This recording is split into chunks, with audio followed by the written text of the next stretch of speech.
The New Leader's 100-Day Action Plan: How to Take Charge, Build Your Team, and Get Immediate Results by Jorge Bradt, Jayme and Jorge Pedraza. Book Review. Hello friends, today I am going to review the book, The New Leader's 100-Day Action Plan: How to Take Charge, Build Your Team, and Get Immediate Results by Jorge Bradt, Jayme and Jorge Pedraza.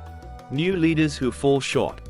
It's a sad statistic, but 50% of new leaders fail within their first 18 months. Most often, this failure occurs after they inadvertently create problems during their first 100 days on the job. But, when a new executive begins a job with foresight and a productive plan, the odds of failing go down to less than 10%. Take these 3 steps to increase your chances of success. Develop a systematic process for gaining a foothold in your new position. Put yourself in charge of developing your own future. Make a keen impression on your first day on the job. Work to gain momentum that you can convert into new energy as you spend more time on the job. The first 100 days are critical. Meet the new members of your team and gain their support. Form a strong bond with your team to build long-term success. There is a huge difference between the leader who has a plan, hits the ground running and makes an impact on his first day on the job, and the leader who waits until day 1 to start planning. Create a plan for your first 100 days that includes these activities. 1. Before you start work, identify the crucial people you want to meet, from the company's president to your direct reports and important customers. 2. Immediately begin to demonstrate that you are committed, prepared and even anxious. 3. On your first day, develop a plan to merge into the new corporate culture. 4. From your first 30 days until your 60th day, help your team achieve a visible goal. 5. From the 60th day until the end of your first 100 days, position your team to perform. Like it or not, a new leader's role begins as soon as he or she is acknowledged as a candidate for the job. Planning can mean the difference between failure and success. When you first come on board, build a team that focuses on a specific purpose, such as launching a new product or transforming a department. To help the onboarding process, work hard to learn your team's capacity and whether it is capable of executing your overall strategy. Motivate the team and use meaningful measurements to assess the results. Team members who learn to work together from the outset can build a culture founded on shared success. The job interview. New executives should actually start becoming leaders during the job interview process.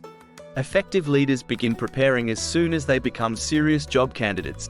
When a new employer shows an interest in you, start getting ready. Develop answers to 3 questions that are part of all interviews. Are you capable? Will you be motivated? Will you fit into the organization? Many new leaders show up for a new role smiling, but without a plan. During the interview, convince the interviewers that you are a problem solver. Contour your talents to fit the organization's purpose. Show that you have learned about the company and thought about why it has accomplished its key goals. Make it clear that your values conform to the corporate culture. An interviewer who asks you to describe the traits of your favorite boss may be trying to determine what kinds of people you can work with effectively. Evaluating a job offer. Once your prospective employer makes an offer, conduct your own research to determine if this job is right for you. Find out why the position is available. Objectively evaluate your own capabilities and deficiencies, the new boss, the position and the company culture. This evaluation requires both publicly available information and facts you learn directly from the employer. Focus on the company, including its customers, suppliers and competitors, as well as the industry, the larger market and the demographic factors that can affect its growth. Paradoxically, the best way to accelerate a transition into a new leadership role is to pause long enough to think through and put an onboarding plan in place. Consider how you get along with your future boss, what your responsibilities will be and who will be in your reporting structure. Ask employers why they are interested in you. If an employer has an incorrect impression of your abilities, this is the time to correct the mistake. On the job. Start your new job before you step into the office. Prepare for the first few crucial days and set priorities. Use a calendar to determine what you want to accomplish in your first 100 days. Set specific goals. Identify the major people you'll work with and understand where they fit in the organization. Gather information and conduct meetings before you actually start. Set up your office so it is inviting to others and meets your needs. Contacting key stakeholders before you start always makes a huge difference. Your pre-start meetings will set the tone for your activities as a leader. Since your time is scarce, the people you meet before you start work will feel special. Include your new boss, board members, important direct reports, or key customers. Your pre-start meetings will make a significant positive first impression and give you a head start. Your first day on the job puts you, the new person, under intense scrutiny, so prepare to take control of your new colleagues' expectations. Since the first day is critical, follow these rules. 1. Plan to meet the right people in the right order to convey your interest and respect. 2. Be a good listener and provide feedback. 3. Pay attention to the messages you convey about yourself and your leadership style, including your agenda and priorities. Corporate culture. Every business has a unique corporate culture, and you must learn how to work within it to make an impact. First, assess the culture using the ACEs model: assimilate, converge and evolve, shock, to determine how to work within its framework. This strategy can help you transform your department's corporate culture. Selecting the right cultural approach is crucial because it will largely determine the success of your first 100 days on the job. Have a bias to move faster on your team than you think you should. Get a big boost by posting some early wins that build team credibility and cooperation. Pick an attainable goal by the end of your second month. This new goal should be realistic and not too complex, but it should be something that wouldn't happen without your team and your leadership. Posting early wins shows that you are producing something concrete and measurable. The key to achieving these triumphs is devoting more resources to the project than you initially estimated. A mission statement informs the organization about how to spend its time. Building teams. Team building requires people, plans, and practice. Help your team solve problems quickly by mustering capable individuals who can work independently to find the right resources. For example, when the Apollo 13 spacecraft suffered an explosion in space, NASA's team went through its standard operating procedures, and then quickly began improvising creative new solutions. Through teamwork, they used unorthodox strategies to solve multi-layered problems. Everything pivots off a business's mission, vision, values, and objectives. The best teams have members who each know what to do.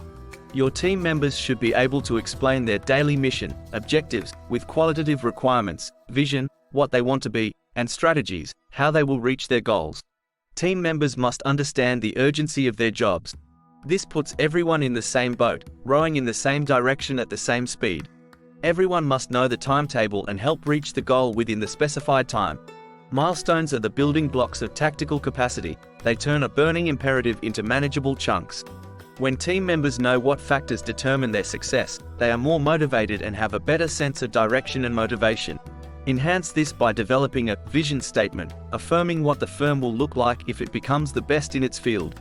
A less complex vision statement might say that the organization is a good place to work, or a company with a future. For the burning imperative to drive everything everyone actually does every day, it must be truly shared. Motivate your team with a values statement that coincides with what the firm and its employees actually accomplish each day. Anything less is just a hollow slogan. A facilitator can help your staffers develop values statements by asking them for stories about their families and early work experiences that illustrate their individual and team missions. Once the team agrees on a mission, this burning imperative will focus its efforts. Pushing performance. Every firm must translate strategy into action. Set collective milestones so team members know where they stand. Clearly communicate goals and expectations. Show how each individual's work reinforces the work of the team. The entire team should recognize its shared milestones. Use SMART goals: specific, measurable, actionable, relevant, and time-bound, to measure individual performance. Set realistic targets and ensure that your team has the appropriate talent, resources, knowledge, and guidelines. Use pay raises to reward individual members' extra work. Great leaders focus more on their followers than on themselves. Teams work well when the right people are in the right roles. Without talented people in every job, the team cannot perform at its best. Management must spend more on top priorities. Southwest Airlines makes money because it allocates resources to its highest priorities. To turn its airplanes around faster, it spends more on maintenance staff and flight crews, and less on food suppliers and airport gate fees.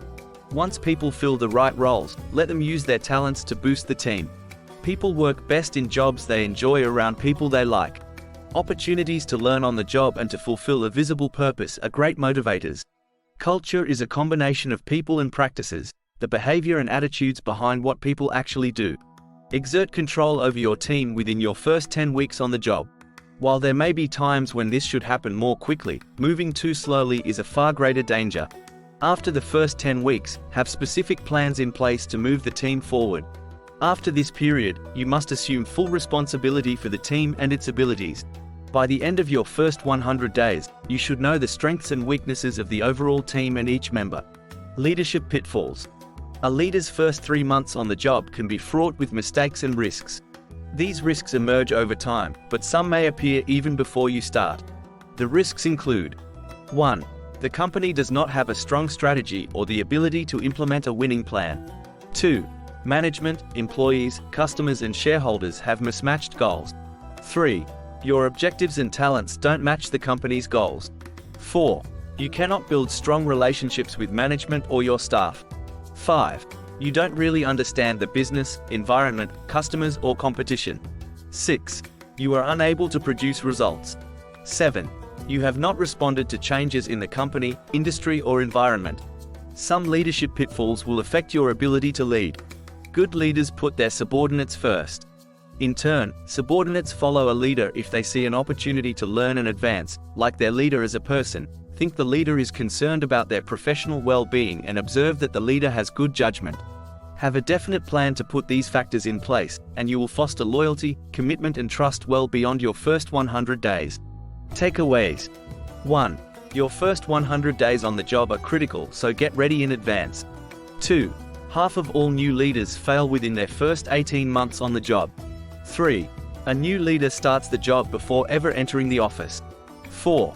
Leaders who make plans before they start a new job reduce their failure rate to less than 10%. 5. If you start with a definite plan, you can foster loyalty, commitment and trust. 6. Every interview includes 3 basic questions. Are you capable? Will you be motivated? Will you fit into the organization? 7. Use a SWOT analysis, strengths, weaknesses, opportunities, threats, to measure your new firm's competitive capabilities. 8. People remember most vividly the information they receive first and last. 9. The ACEs strategies can help you transform your new corporation's culture. Assimilate. 9. Converge and evolve. 9. Shock. 10.